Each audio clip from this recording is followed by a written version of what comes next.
pero yo me dedico a otra cosa. Y así fue, fui a castear, bendito Dios me quedé, bendito Dios lo pasé, gané en primer lugar en un duelo alternativo de duelo de voces en Parodiando, y ahí me encaminé, ¿sabes? Y ya no lo solté hasta hoy en día. Y a ver, cuéntanos esa parte de lo que decías, ¿no? 8 horas, cuando empiezas, ¿no? Me tienen que formar 8 horas, esa parte donde pues nadie conoce tu talento y cuál es ese esfuerzo que te abre esa primera puerta. Fíjate, esta es una anécdota muy bonita porque la que hoy en día es mi esposa, que sí tengo mi anillo, mi amor, me acompañó a hacer mi primer casting. Fue un sábado por la mañana, fuimos a las 6 de la mañana a Televisa San Ángel. Había, amigo, una colototota de gente y de repente así, pues ya era como a las 12 del día. O sea, ya llevaba de 8 de la mañana a 12 del día, llevamos ya un ratote. Pasa una producción de Sabadazo, recuerdo, estaba ese programa, y a mí me gustaba mucho porque pues ahí estaba Omar Chaparro, que es uno de los comediantes que más admiro en toda mi vida, ¿no? Y que yo decía, güey, yo imitaba a sus personajes, yo quería ser como él. Pasa alguien de producción, dice, a ver, necesito 4 personas que imiten muy bien. Y todos, ya. ¿Tú de qué vienes? ¿Y tú de qué? Y me quedé viendo a mi esposa y así, ¿por qué querían? Pues a ver, hazle. Y me puse unos lentes de sol, una peluca larga, toda fea, la verdad. O sea, eran cosas que teníamos de disfraces, etcétera. Pero yo era un albertano. Entonces me la pongo y ¿tú de qué vienes? Le digo, yo soy albertano. Albertano, sácame o elígeme a mí. Y que me eligen, güey. Entonces ya pasaron a las 4 personas, pues van a salir ahorita en vivo en Sabadazo, van a decir que va a ser Parodiando, y yo así de, ¿cómo crees? Y fue mi primera vez en televisión, en vivo, o sea, y con esos personajes que yo admiraba. Aparte, me encantaba Laura G, digo, tú eres más guapa, mi amor, pero me encantaba Laura G. Llegué ahí, estaba Jesús Ochoa, que también lo admiro muchísimo, o sea, un actorazo, y había varios personajes que, pues, en toda mi vida he admirado, y pues salí en vivo, vi las luces, vi las cámaras, vi todo, güey, eso era un sueño para mí, amigo. Ay, yo te quería preguntar, ¿hubo nervio? ¿Hubo esta parte donde dices, no manches, o sea, yo esperé que cuando llegara este momento, pues ya tendría práctica, ¿no? ¿Qué pasa cuando llegas totalmente? Porque ahorita que me lo estás contando, mi percepción es que tú ya estabas viviendo tu sueño y no hubo ningún tema. Pero realmente hubo ese, digamos, síndrome del impostor, donde no te crees tan valioso por esa falta de práctica. O sea, ¿cómo viviste eso o realmente era tan tu sueño que ni siquiera lo viviste? ¿Cómo fue? Pues realmente, literal, yo estaba soñando. O sea, yo estaba disfrutando cada momento, cada minuto de ese día. No asimilaba lo que estaba haciendo. Me acuerdo que cuando estaba en vivo, yo traía el micrófono aquí y empecé a imitarlo. Y me decía, pero acércate al micrófono. Y yo así, güey, estaba tan nervioso que no sabía ni qué onda, ni me acuerdo bien qué dije. ¿Sabes? Tuve que ver la repetición después, porque no recuerdo ni qué dije, ni qué hice. Salí de pantalla, porque aparte son segundos los que te dan. O sea, yo si hablé 10 segundos fue mucho, pero estuve, ¿no? Después de ahí pasé el casting, el filtro de Parodiando, que también fue como, te vemos la siguiente semana, fuiste seleccionado. De las 5,000 personas que llegaron, eres uno de los 200 que vamos a seleccionar. ¿Sabes? Y fue como de, o sea, un sueño hecho realidad. Aparte es tu mundo, porque ves cómo estás rodeado de puros imitadores, pura gente que hace lo que tú haces, ¿no? Y eso también es como de, güey, pensé que era normal, pero no, hay mucha gente como yo. Entonces, saliendo recuerdo una frase muy bonita que, aparte mi esposa, que se esperó casi 10 horas afuera, güey, o sea, wow. Ella solita le valió, bendito Dios, siempre me ha apoyado. Y cuando salí me dijo, ¿qué pasó? Y me llegaron mensajes, me hablaron que te vieron en la tele, y yo así de, sí, salí aquí y pasé el filtro, y ¿qué vas a hacer? Vengo la próxima semana. Le digo, mi amor, pellízcame. ¿Por qué? Digo, porque estoy soñando, esto es un sueño. No, es la verdad, no, esto es un sueño. Me pellizcó y le digo, no, sí es verdad, sí es verdad. y para mí fue uno de los mejores días de mi vida. Oye, ¿te das cuenta cómo empieza, cuando te hago la pregunta de la diferencia entre me gusta y es mi pasión? ¿Cómo lo cuentas, no? Bueno, es que era un juzgado y dije, no, y estar firmando diario. O sea, ¿cómo lo cuentas y cómo te iluminas cuando cuentas Claro. cómo vives tu proceso de este sueño?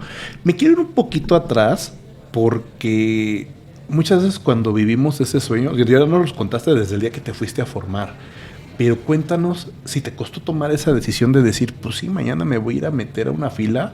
O sea, si hubo algún miedo de, bueno, pues si ya tengo esto seguro, o cómo fue realmente ese momento previo a tomar la acción, porque a veces Claro. es lo que nos cuesta. Ya tomando la acción, pues te aventuras algo y la vida te va dando esa respuesta que tú necesitas.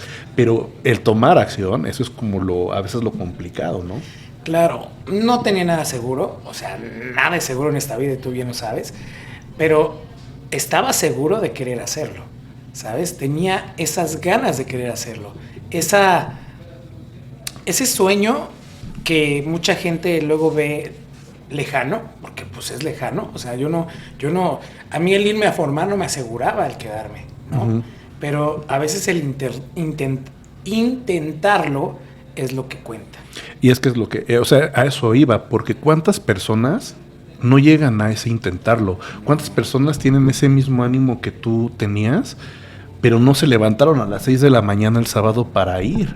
No, más temprano, porque más temprano. Porque aparte no tienes coche, eres un hijo de tu papá, mantenido, la neta, que vive todavía con ellos. Soy el más chico de 3 hermanos, y que le dije, préstame el coche, y me dijo, nanáis, y fue como de, papá, por favor, préstamelo, y de Tlanepantla a San Ángel, pues sabes de cuánto se hace.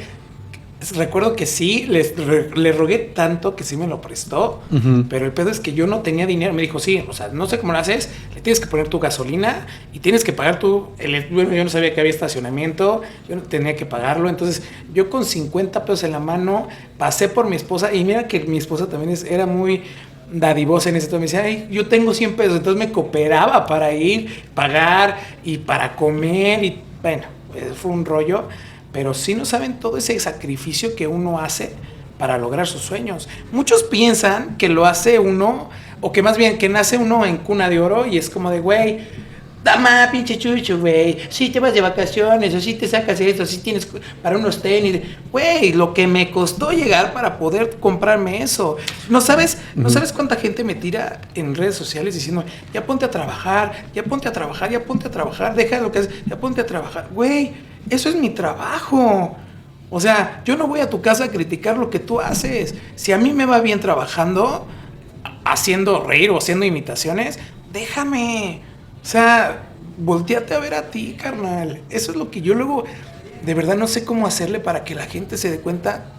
Va a ser muy difícil, pero el hate es gente deprimida de que no ha logrado lo que quiere. De que no se ha parado a las 8 de la mañana a hacer lo que quiere. De que no se ha formado en una fila. Lo estoy haciendo en sentido figurado, pero lo que no le ha echado huevos a lo que quiere. Okay. Fíjate que ahora que lo comentas, te voy a decir yo con qué me quedo, ¿no? Que te dicen ponte a trabajar, con el comentario como tal, pero al final del día, qué a gusto, ¿no? El mensaje que realmente hay de fondo. Y te voy a decir cuál es.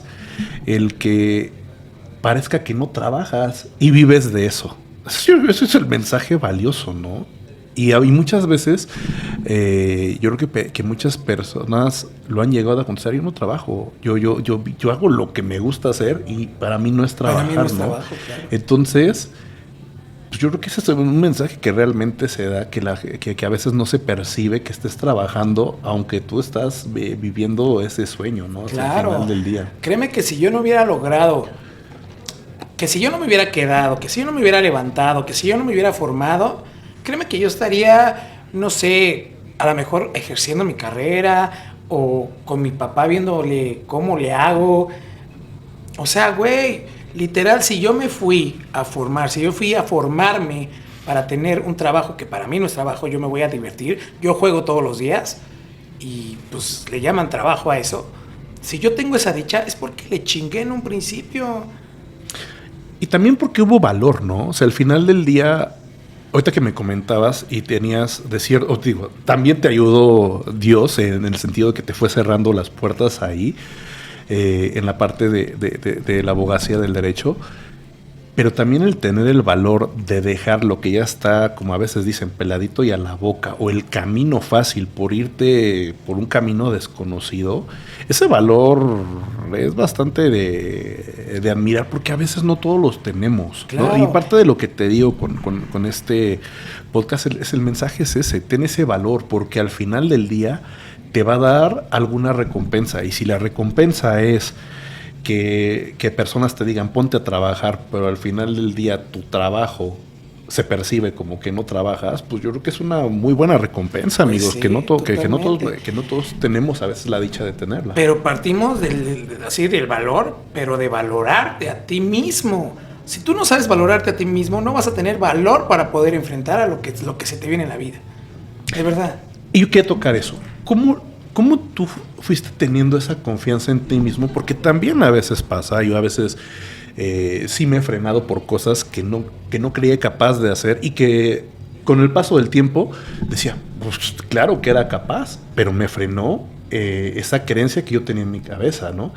¿Tú cómo fuiste adquiriendo esa seguridad de animarte? Porque también hay muchas personas que quisieran pararse y contar un chiste porque tienen el talento, porque son buenos, pero no tienen esa seguridad y no se pararon, ¿no? Entonces, ¿tú cómo lo fuiste adquiriendo? Ya fue, o sea, ya lo traías, fue algo que se fue trabajando, fue parte de la educación de tus papás. ¿Cómo tuviste esa, o cómo has tenido esa confianza, o cómo la has generado?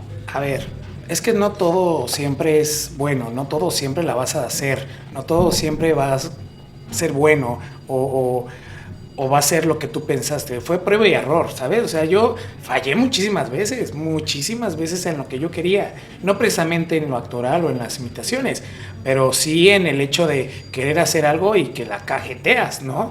El hecho y lo bueno es intentar. Ahora, hoy en día, cuando yo estaba en la universidad, recuerdo que yo era el cuentachistes y en el que estábamos en la fiesta y decía, a ver, un día llegó tal y me ponía a contar chistes y yo veía que la gente se reía, entonces decía, güey, esto es lo mío, o sea, a mí me encanta hacer esto y poco a poco fui haciéndolo y la gente me fue acobijando y aprobando, ¿no? Pero no siempre fue bueno. Es más, yo recuerdo mi primer show porque me apoyó un amigo que es político y cuando salió su candidatura a diputado federal o local, algo así, me dijo, ¿por qué no me abres todas mis presentaciones de campaña? Y yo dije, o sea, sin recibir nada, o sea, literal me daba para el viático, para lo que sea, fue que va. Y yo recuerdo pararme en un escenario y todo nervioso y no sabía ni qué hacer, güey. Pero ahí me estaba fogueando. O sea, lo intenté mal, no me aplaudían, no se reían, güey, pero lo intenté, ¿no? ¿Cómo lo hice? Pues, güey, era lo que yo quería. O sea, es que sí entiendo también la pregunta de que mucha gente tiene miedo de intentarlo, pero si no te vas a quedar siempre con ese miedo. Imagínate, y vas a llegar a los 80 años y vas a decir, no lo intenté, no lo hice y no. De eso no se trata la vida. La vida se trata de poder hacer lo que tú quieres hacer, de intentarlo, de esforzarte, de que te guste. La vida es para vivirla, ¿no? Eso deben de entender mucha gente. También, obviamente, pues vas a hacer las cosas bien o lo bueno. No quieres robar y de repente te vas a ir a asaltar a la gente. No, güey, haz lo bueno, haz lo chido, haz lo que te dejas, tus sueños, ¿no? Es allá donde ese paso tan difícil, porque es bien difícil, pero hágalo. No se trate nada más de porque tú no lo haces, entonces voy a chingar al de al lado porque él sí lo hizo. No, de eso no se trata la vida. Pues que eso muchas veces es ese reflejo, tú lo hablabas, ese hate que a veces pudieras llegar o la gente que intentó algo y que está haciendo algo recibe, viene de un reflejo hacia la otra persona de él que es exactamente igual que yo, que tiene las mismas características y capacidades que yo lo hizo y está reflejando ese dolor de no haberlo intentado, Claro, ¿no? Que también es un tema natural, pero ya es un proceso de la persona el trabajarlo para poder intentarlo, el